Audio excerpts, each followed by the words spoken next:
All right, everyone, let's talk sleep. Tonight we're gonna be diving deep into this Healthline article. Okay. It's called 15 Proven Tips to Sleep Better at Night. Hmm.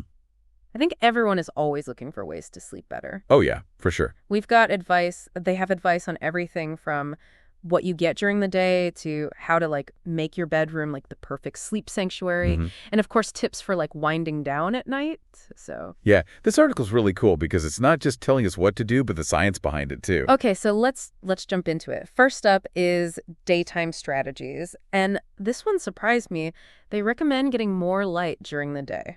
Yeah, I was surprised, too. But when you think about it, it makes sense. Okay. It's all about the circadian rhythm, like your body's internal clock. So being exposed to light, especially in the morning, resets it each day. Then your body knows when to be alert and when it's time to wind down. So basically, we need to act more like plants, you know? Exactly, like soak up that sunshine. And then as the day goes on, we need to kind of shift gears a little bit. The article talks about how blue light from, phones, computers, even some light bulbs can actually mess with your sleep. hmm Oh, the blue light struggle is so real. I know I'm guilty of scrolling through my phone right before bed. Yeah, it's a common trap we all fall into. It's like that blue light makes your brain think it's still daytime, so it's suppressing melatonin, the hormone that makes you sleepy. That's probably why I have trouble like nodding off sometimes. So what do they recommend? Well, ditch the devices at least 2 hours before bed. Really? I Yeah, think I can manage that. I know it's tough, but think of it as like a digital detox for your brain. Like maybe you'll read a book before bed instead. Yeah, okay. Point taken. Now what about food and drinks? Should we be avoiding those late night snacks? Asking for a friend, obviously. Oh, definitely. They definitely recommend a caffeine curfew at least 8 hours before bed. Oh no. Caffeine keeps you going, and that effect can linger, like it blocks a brain chemical called adenosine that helps you feel sleepy. Well, there goes my afternoon latte. But hey, maybe a good night's sleep is worth it. What about food? Food. Eating late can mess with your sleep, especially if it's like a high-carb feast. Like chips and cookies. Yeah, they might be calling your name, but they're not helping. So swap the chips for like a handful of almonds if I really need a little something. Yeah, that's way better. And while we're at it, the article also says to cut back on liquids before bed. Wait, but staying hydrated is important. Oh, for sure, it is. But think about waking up in the middle of the night to go to the bathroom. That's called nocturia, and it could really disrupt your sleep. It's just about finding that balance. Hydrate well during the day, but try to taper off as bedtime approaches. That makes sense. Okay, so we've covered light, food, and drinks. What about naps, like those of us who love a good afternoon nap? The napping debate. Well, the article gets kind of nuanced here. Okay. Short power naps, like 20 to 30 minutes max, can actually be beneficial, especially if you're hitting that midday slump. I always thought naps were a bad idea, like that they'd mess with your sleep later.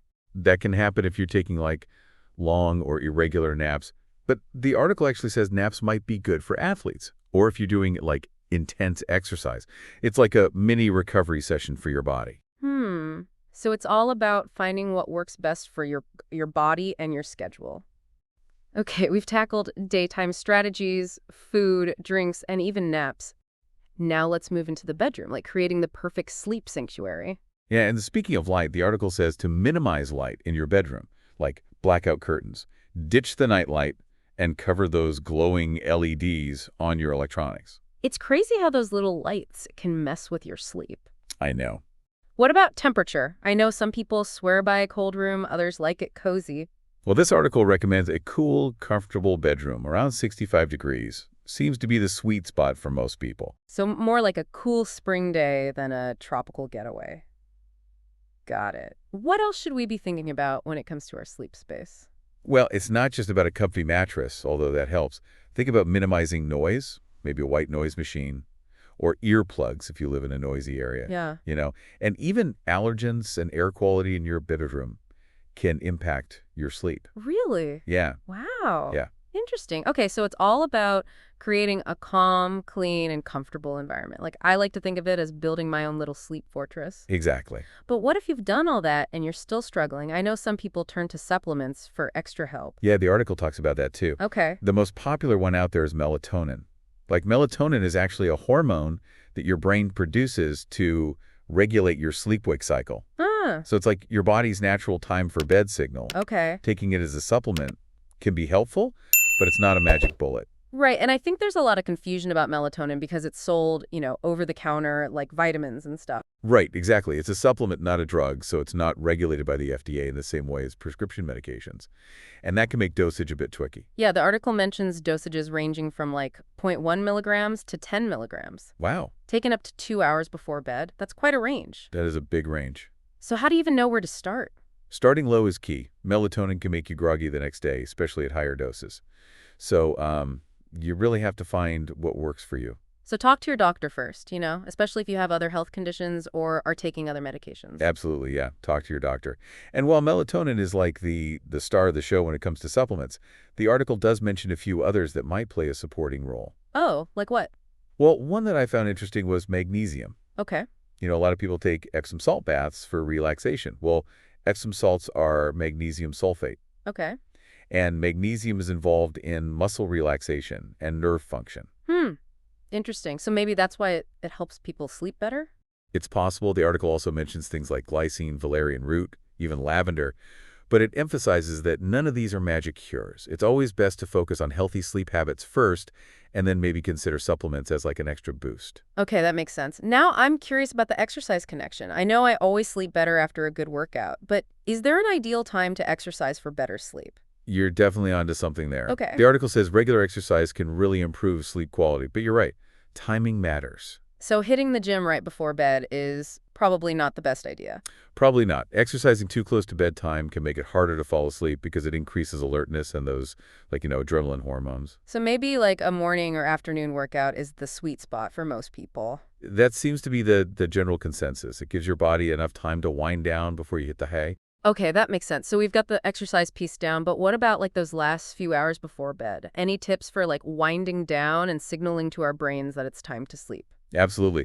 This article really stresses the importance of a pre-sleep wind-down routine. Okay. It's all about having consistent, relaxing rituals that help you go from go, go, go to calm. I love that. Like giving your brain permission to switch off. So like what kind of rituals do they recommend? Well, they suggest a variety of things from mindfulness and meditation to reading a good book or taking a hot bath. Okay. Don't forget a calming cup of herbal tea. Oh, yeah. So it's really about finding what works for you and sticking with it. Maybe some light stretching, listening to calming music, journaling about your day. Exactly. Experiment. See what helps you de-stress and unwind, and do it consistently. But before we wrap up our deep dive into these sleep tips, the article ends on a rather serious note. Oh, what's that? It reminds us that if you've tried all this and you're still struggling with sleep problems, it could be something more serious. Like an underlying sleep disorder? Yes, like sleep apnea, insomnia, restless leg syndrome, they can all really affect your sleep and health. Right. It's easy to ignore those sleep problems, but they can really have a big impact on your life. They really can. And if this is you, it's important to seek professional help. The article really encourages anyone with chronic sleep issues to talk to a doctor or a sleep specialist to get a proper diagnosis and treatment plan. So, it's not always as simple as just getting a new pillow or making your room darker. Right. Understanding the root cause of your sleep problems is the first step to actually getting better. That's a good reminder that we need to listen to our bodies and advocate for our health. Wow, we covered a lot of ground in this deep dive. I know, right? From daylight to snacks to sleep disorders, I feel like I've learned so much already. Me too. And it just shows how much we're still learning about sleep and how important it is to our well-being. It's not just about feeling rested. It's about supporting your whole health, physical and mental. For sure. So for our listener, what are the top takeaways? Like, what can they start doing tonight for better sleep? One thing that really stood out to me was that blue light discussion.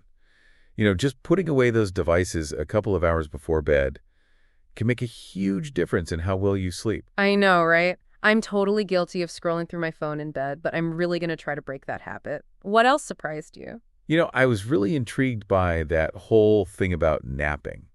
The idea that short power naps can actually be helpful, especially for athletes or people with really physical jobs. It kind of challenges the idea that naps are always bad. Yeah, I was surprised into that too. So finding what works for you is really key. So now that our listener has this toolkit of sleep tips, what would you suggest they do next? I'd encourage them to pick one or two tips that really resonate with them And just try them out tonight. Like maybe it's setting that caffeine curfew or creating a relaxing bedtime routine. Just see how you feel after a week of making those changes. Yeah, just pay attention to your energy levels during the day and how easily you fall asleep. Like even small changes can make a big difference. Absolutely. And remember, if you're dealing with like ongoing sleep problems, don't hesitate to reach out to a healthcare professional. They can help you figure out what's going on and make a plan for better sleep. It's all about being proactive with your health. Exactly. So, what if we all started thinking about sleep as a non-negotiable, like not just a chore or something to fit in, but a form of self-care, a fundamental part of living a healthy, fulfilling life? I love that. Sleep is essential. Sleep well, everyone, and we'll catch you on our next deep dive into a fascinating new topic. It's amazing how much those little lights can disrupt your sleep. What about temperature? I know some people swear by a cold room, others like it cozy. Yeah, I've heard that too. The article says to aim for a cool, comfortable bedroom. Around 65 degrees Fahrenheit seems like a good sweet spot for most people. So more like a cool spring day than a tropical getaway. Got it. Is there anything else we should be thinking about in our sleep space? Well, it's not just about a comfy mattress, although, that definitely helps. Think about noise, too, like maybe a white noise machine would help, Mm-hmm. or earplugs if you live in a noisy area. And even allergens and air quality can impact sleep. Oh, wow, interesting. Yeah. So it's all about creating that calm, clean, and comfy environment. I like to think of it as building my own little sleep fortress. But what if you've done all that and you're still struggling? I know some people turn to supplements for help. Yeah, the article mentions that. Okay. Like the most popular one is melatonin. It's Right. actually a hormone your brain makes to regulate your sleep-wake cycle. It's like your body's natural time for bed signal. So taking it as a supplement can be helpful, but, it's not a magic cure. Right. And I think there's a lot of confusion around it because it's sold over the counter like vitamins and stuff. Right, exactly. And it's considered a supplement, not a drug. So it's not regulated by the FDA in the same way as prescription medications. Okay. That can make dosage kind of tricky. Yeah, the article mentioned dosages from like zero point 0.1 milligrams to 10 milligrams, Wow. up to 2 hours before bed. That's a pretty big range. Yeah. So how do you know where to start? I think starting low is key. Melatonin can actually make you groggy the next day, especially in higher doses. So it's all about finding what works for you. So talk to your doctor first, especially if you have, other health conditions or are taking other medications. Oh, yeah, for sure. Always talk to your doctor first. And while melatonin is kind of the star when it comes to supplements, the article does mention a few others that could help. Oh, like what? Well, one that caught my eye was magnesium. You know how some people swear by Epsom salt baths for relaxation? Mm-hmm. Well, Epsom salts are magnesium sulfate, and magnesium is involved in muscle relaxation and nerve function. Interesting. So maybe that's why those baths help you sleep better. Yeah, it's possible. They also talk about things like glycine, valerian root, even lavender, but it really stresses that none of these are like magic cures. Right. It's best to focus on those healthy sleep habits first, and then maybe consider supplements as like an extra boost. That makes sense. Now, I'm curious about exercise. I always sleep better after a good workout, but is there like an ideal time to exercise for better sleep?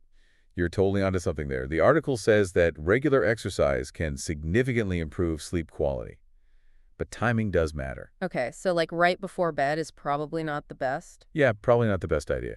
Exercising too close to bedtime can actually make it harder to fall asleep.